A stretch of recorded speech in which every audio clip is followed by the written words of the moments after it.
Prácticamente en 2 semanas, el Ministerio Público logró dilucidar lo acontecido con este empresario del sector de los automóviles importados, un crimen que ocurrió en la ciudad de Fernando de la Mora.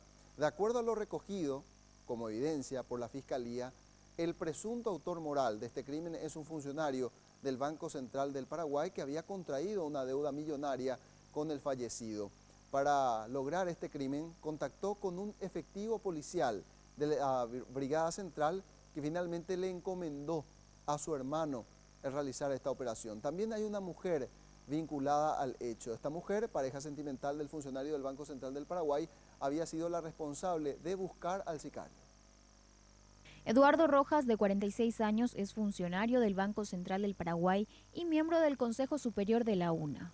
Es indicado por la policía como el autor moral del asesinato del empresario Diosnel Vera, ocurrido el 16 de mayo de este año. Sonia López, pareja sentimental del docente, también fue detenida.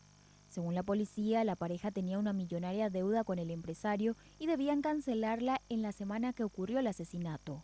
Bueno, estas dos personas cada tanto prestaban dinero en efectivo.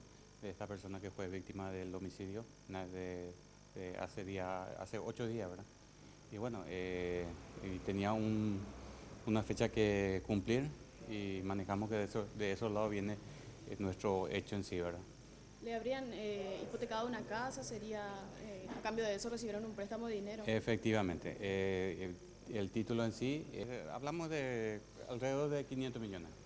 La policía también detuvo a un suboficial de la comisaría octava de Capiatá. Se trata de Pastor Silguero, hermano del presunto asesino detenido hace una semana, al igual que el taxista que lo trasladó para cometer el hecho. Con 5 detenidos, la policía da por concluida la investigación y todos los implicados quedan a cargo del Ministerio Público.